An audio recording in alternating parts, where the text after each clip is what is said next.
You wake up to a blaring alarm clock, grab a quick coffee, and immediately start rushing to beat the morning traffic. Rise and grind, no days off, sleep when you're dead. We glorify being busy, treating exhaustion as a badge of honor. You are told that pushing yourself to the absolute limit is the only way to succeed in this highly competitive world. But if you could show your daily routine to your ancient ancestors, they wouldn't be impressed at all. They would think you had lost your mind. Because for 99% of human history, rest wasn't something you had to earn through hard work. It was the entire point. Modern humans spend roughly 90,000 hours of their lives at a job, paying for rent, groceries, and electricity. You exchange your limited time on Earth for pieces of paper just to survive another month in a concrete box. It feels perfectly normal to you because everyone else is doing it. But evolutionarily speaking, this lifestyle is a brand new experiment. If we compress the entire timeline of human existence into a single 24-hour day, something shocking becomes very clear. The 9-to-5 workday, the commute, and the concept of an office only appeared in the very last few seconds before midnight.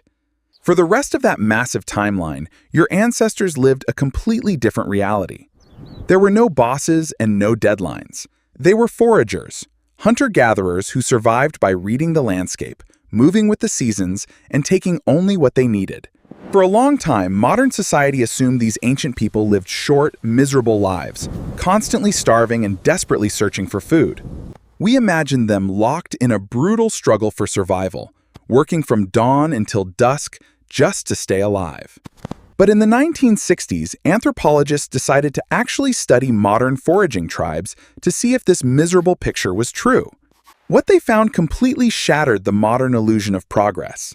And it might make you look at your office job with deep resentment. Researchers like Richard Lee lived alongside the Jushwansi people in southern Africa, a group that maintained a traditional foraging lifestyle. Lee carefully tracked exactly how many hours these people spent securing food, building shelters, and doing what we would call work. The results were shocking. On average, a healthy adult in this foraging society worked about 15 to 20 hours per week. That is less than 3 hours a day. The rest of their time was spent resting, gossiping, and playing with children. They didn't have stress about quarterly goals, they didn't dread Mondays, and they certainly didn't value themselves based on productivity. When anthropologist James Sussman studied similar groups, he noted something deeply profound about their psychological state regarding work. They simply did not valorize busyness. To them, working more than was absolutely necessary to survive was not ambitious, it was stupid. Imagine telling a prehistoric hunter that he should kill 3 extra antelopes today, just to show the tribe he is a hard worker. He would look at you like you were crazy. Meat goes bad without refrigeration, and carrying extra weight burns precious calories. In their world, excess wasn't wealth. Excess was a physical burden. Once you had enough food for the day, you stopped working. This completely upends the modern capitalist myth that humans are inherently greedy and constantly driven to accumulate more stuff.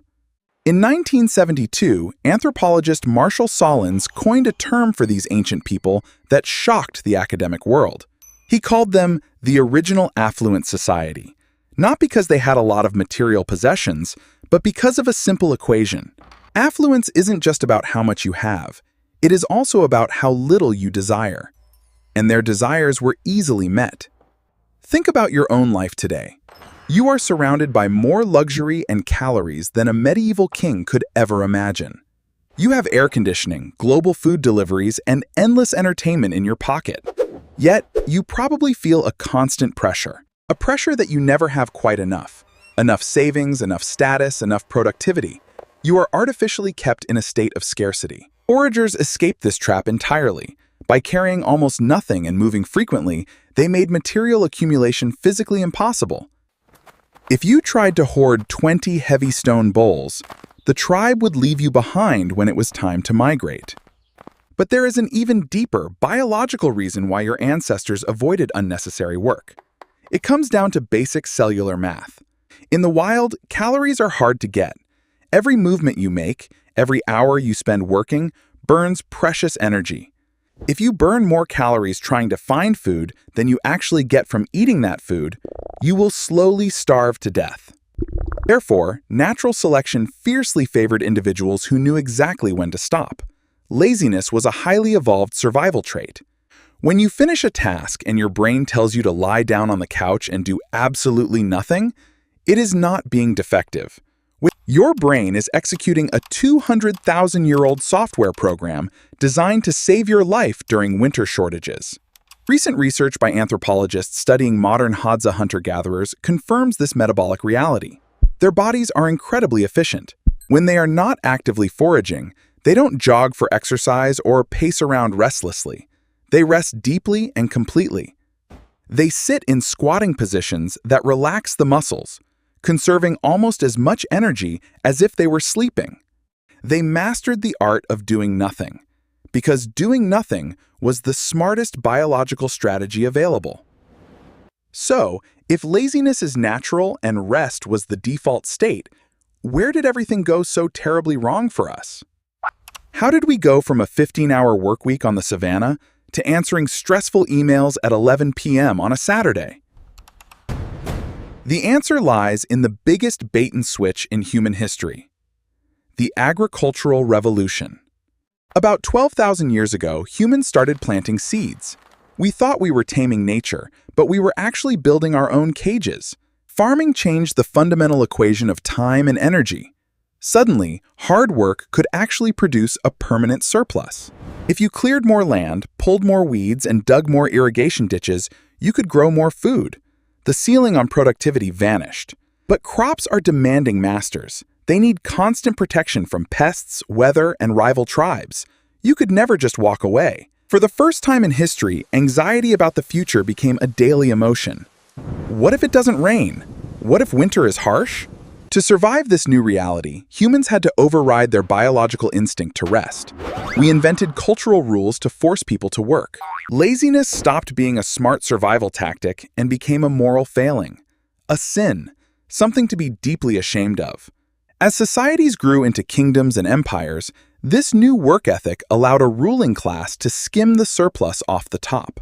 Peasants broke their backs in the fields from sunrise to sunset, not for themselves, but to pay taxes to lords who did no physical labor at all. Yet, even the medieval peasants had a secret that would shock a modern office worker. Because their work was tied to the sun and the seasons, they actually enjoyed dozens of religious holidays, winter breaks, and feast days. Historians estimate that a 13th century peasant in Europe had more days off per year than a typical corporate employee in America today. The rise of agriculture did something far more dangerous than just making us work longer hours. It fundamentally changed how we viewed the world. Foragers had an immediate return economy. You find food, you eat it, and the job is done. But farming introduced a delayed return economy. You work today so that you can eat 6 months from now. And because food was stored in silos, it suddenly became something that could be stolen. Foragers carried nothing because they had nothing to steal. But farmers had to build walls, fences, and locks to protect their hard work. This is the exact moment human society invented property. And with property came the endless, exhausting need to guard it. The more surplus a society accumulated, the more complex it became. And the elites quickly realized a powerful trick. By controlling the food reserves, they could force others to work far beyond their natural biological desires. Taxes, debt, and institutional laws were invented to keep the lower classes locked in a state of artificial scarcity. For the first time in evolutionary history, humans were no longer working for their own immediate survival. They were working for someone else's profit. Our bodies paid a horrific physical price for this transition. Human anatomy was designed for varied, dynamic movement. The bioarchaeologists examining early farming skeletons find widespread evidence of arthritis, slipped discs, and severe malnutrition. In contrast, pre-agricultural hunter-gatherer skeletons were robust, tall, and virtually free of these repetitive strain injuries. Agriculture was a Faustian bargain. It allowed our species to multiply in total numbers, but it made individual human lives significantly more miserable. Yet, even under early agricultural rule, nature still placed a hard ceiling on how much you could actually work. If winter came, the fields froze. If the sun went down, you went to sleep. The ultimate cage hadn't snapped shut yet. The real prison that created modern hustle culture wasn't the wheat field. It was the early industrial factory. Before the late 18th century, human work was entirely task-oriented. Time was organic. You did a job because it needed doing at that specific moment, not because a mechanical clock told you to start. Nobody in a medieval village woke up and said, "It is exactly 9:01 a.m., I must optimize my dynamic daily synergies." But as the Industrial Revolution spread, factory owners faced a major corporate crisis. Human biology was too erratic. Steam-powered machines could run 24 hours a day, but humans insisted on eating, resting, and stopping when they were tired. To maximize profit, capitalism had to completely weaponize time. We shifted from task orientation to clock time. Time was no longer just a natural flow of seasons. It became a cold, measurable commodity that could be bought and sold. Benjamin Franklin popularized the ultimate mantra of this new era with 3 simple words: time is money. Think about the terrifying weight of that phrase. If time is literally cash, then every moment you spend resting is an active financial loss. Factory owners began installing huge bells and clocks, fining workers heavily if they were even 2 minutes late to their shifts. For the first time in human evolution, our natural biological rhythms were violently synchronized to the unyielding mechanical pulse of steel gears. The organic human body, built for bursts of intense tracking followed by days of complete leisure, was forced to act like an unblinking machine. This is where the corporate 9-to-5 was truly forged. It was a highly artificial system created for industrial manufacturing, not for human well-being. We eventually walked out of those early factories, but we made a catastrophic mistake. We left the factory overseer inside our own heads. Now, notice carefully how this deep historical trauma from the factory era directly manifests in your everyday life today. You sit on your couch on a quiet Sunday afternoon. The chores are done, the bills are paid, and you have absolutely nothing to do. But instead of feeling peaceful, a toxic, anxious voice inside your mind starts echoing. You should be doing something right now. Go read an industry report. Learn a new language. Build a side hustle. Don't let your peers get ahead of you.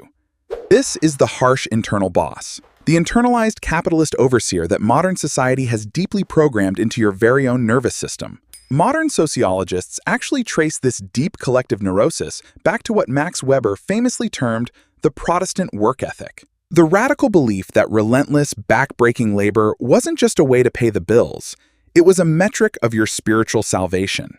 In our modern secular world today, this old theology has slowly evolved into the dangerous new religion of hustle culture.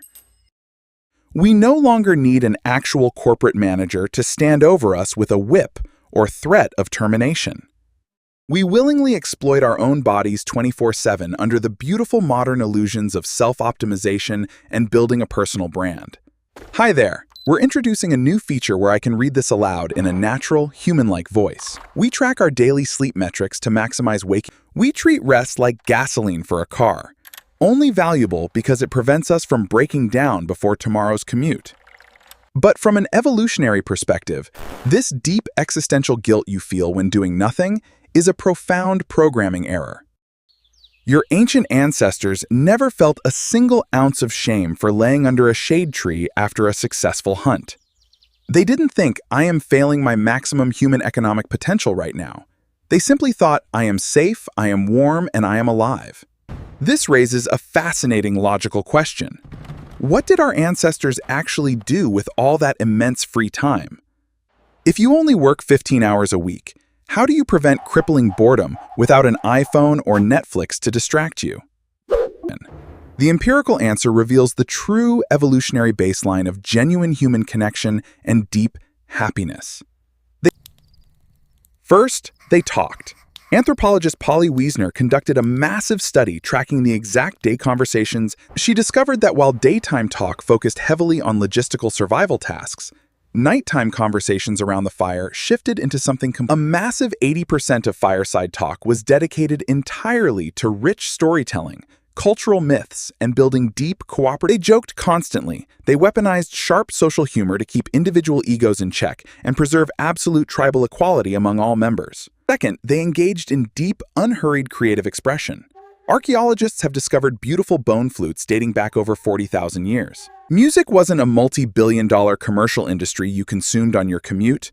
It was the sacred social glue that held the group together. And third, they slept. But they did it in a way that would make a modern sleep scientist jealous. Long before the tyranny of artificial light bulbs, early humans organically practiced what sleep historians now refer to as biphasic sleep. They slept for a few hours after dusk, woke up in the quiet midnight to reflect, stargaze, or chat, and then fell back into a second deep sleep. It was a beautifully loose, organic rhythm dictated entirely by the rotation of the planet, not the stressful screech of an iPhone alarm.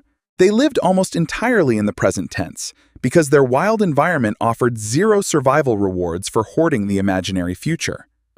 They certainly had less material security than we do today, yes, but in return, they possessed an infinite amount of something we lack. But we cannot travel back in time. You are stuck here, in the 21st century, trying to navigate a concrete jungle. And this brings us to the root cause of your modern exhaustion. Evolutionary biologists call it mismatch disease. Your nervous system was brilliantly designed to handle intense, short bursts of life-threatening stress, like running from a predator. Once you escaped the danger, the cortisol cleared from your blood, and you went back to baseline relaxation. The threat was over. But modern stress doesn't work like that. An unread email from your boss isn't going to literally eat you. Yet, your ancient brain doesn't know the difference. It reacts to deadlines, bills, and social media likes with the exact same chemical panic. Because the modern threats never actually stop, your cortisol levels never drop. You are trapped in a low-grade, perpetual state of emergency. When you experience full burnout, it isn't simply because you are weak, lazy, or somehow lacking in personal discipline. Burnout is actually your biological operating system doing exactly what it was programmed to do, pulling the emergency brake to save your life. Your body is violently shutting down your motivation to work because it fundamentally believes your environment has become too toxic to survive. And how does modern hustle culture tell you to fix this? By selling you self-care as just another task to optimize. We schedule mandatory fun. We track our meditation stats on our phones. We try to maximize our weekend recovery so we can grind harder on Monday. But your ancestors didn't have weekends because they didn't need to mathematically divide their lives into work time and living time. When Sunday evening rolls around and that familiar knot of dread forms in your stomach, that is the ghost of your evolutionary past speaking to you.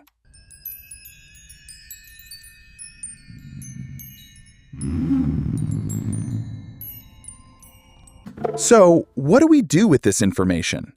We obviously cannot all quit our jobs and move to the woods to hunt deer. But we can start by fundamentally changing the story we tell ourselves about our own worth. You have to recognize that your value as a human being is not tied to your economic output. Rest is not a reward for hard work. It is not something you must earn by suffering enough during the week. Rest is the baseline.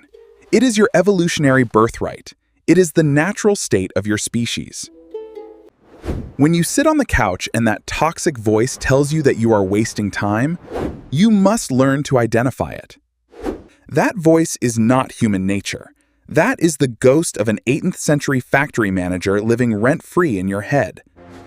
Reclaiming your right to do absolutely nothing is one of the most radical acts of self-preservation available to you today.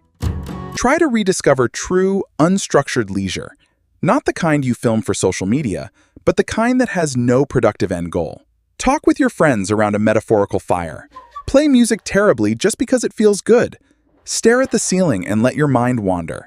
Because beneath the suits, the spreadsheets, and the concrete cities, you are still just an intelligent primate from the Pleistocene. Your body remembers the savannah. It remembers a time when surviving was enough, and the rest of the day belonged to you. The hustle culture might be the current reality of our modern economy, but it is not the reality of your biology. So tomorrow morning, You might still wake up to that blaring alarm clock, grab your coffee, and rush into traffic. But maybe now you will finally stop punishing yourself for simply wanting to sit down, close your eyes, and rest.